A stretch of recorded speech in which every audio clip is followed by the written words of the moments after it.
नमस्ते। आज बात करते हैं समावेशी शिक्षा यानी इंक्लूसिव एजुकेशन की। ये एक ऐसा कॉन्सेप्ट है जो हर टीचर के लिए एक इफेक्टिव और इक्वल क्लासरूम बनाने के लिए बहुत बहुत जरूरी है।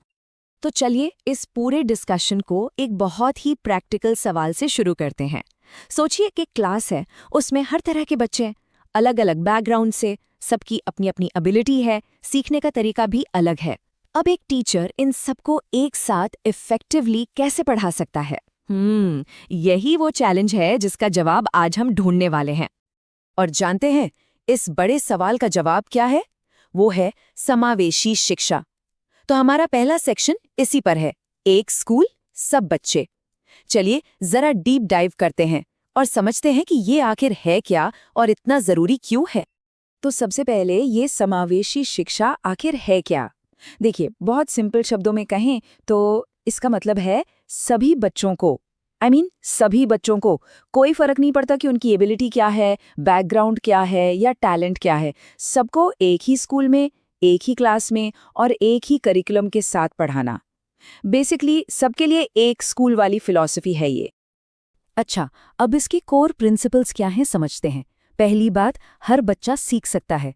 हो सकता है तरीका थोड़ा अलग हो, पर सीख सब सकते हैं। दूसरी बात, किसी भी तरह का कोई भेदभाव नहीं होगा, नो डिस्क्रिमिनेशन एट ऑल। तीसरी, अलग अलग स्कूल नहीं होंगे, बस एक कॉमन स्कूल होगा सबके लिए। और हाँ, सबसे ज़रूरी बात ये कि टीचर अपना टीचिंग मेथड बदलेगा, बच्चा नहीं। ये लाइन बहुत इंपॉर्टेंट है। ये जो पूरी सोच है ना, ये 4 गाइडिंग प्रिंसिपल्स पर टिकी हैं।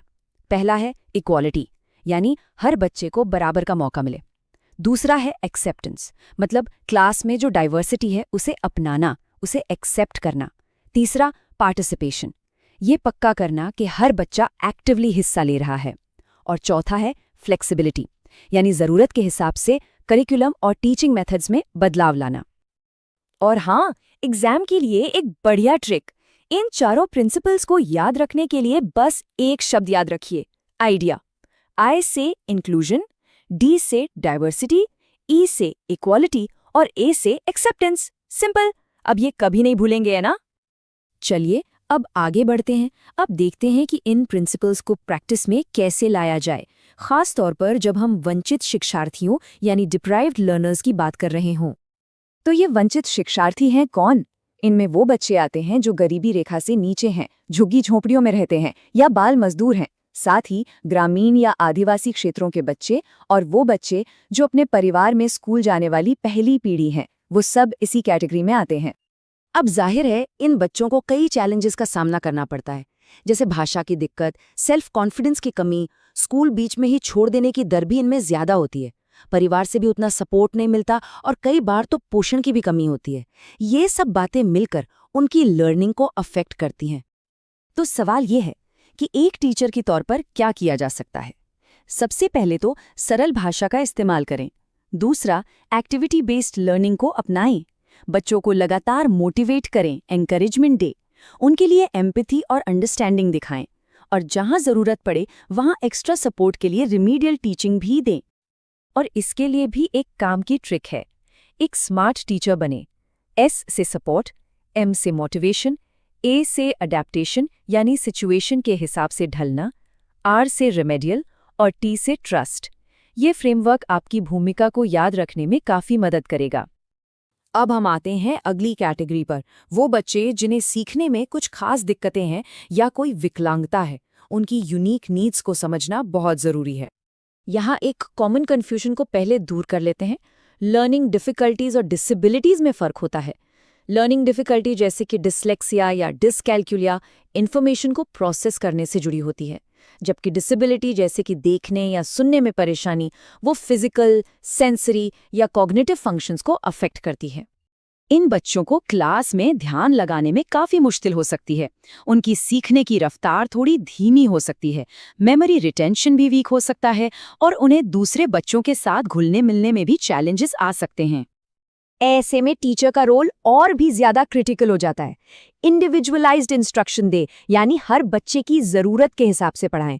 मल्टी सेंसरी मेथड्स का इस्तेमाल करें। हर बच्चे के लिए एक इंडिविजुअलाइज्ड एजुकेशन प्लान यानी IEP बनाएं। छोटे छोटे गोल सेट करें जिन्हें वो हासिल कर सके।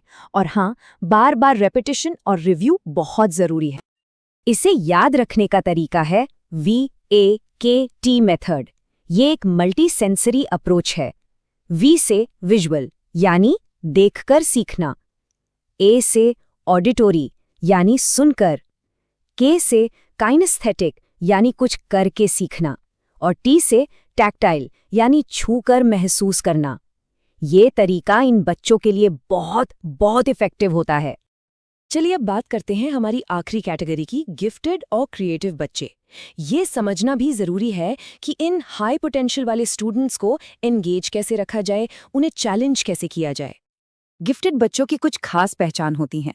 वो चीज़ों को बहुत जल्दी सीख लेते हैं, उनका IQ अक्सर ज़्यादा होता है, वो आउट ऑफ द बॉक्स सोचते हैं, बहुत क्यूरियस और इमेजिनेटिव होते हैं और इंडिपेंडेंट भी।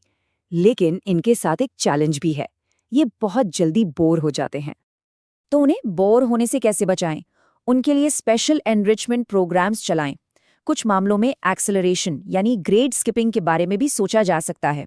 उन्हें प्रोजेक्ट वर्क और प्रॉब्लम सॉल्विंग एक्टिविटीज दें।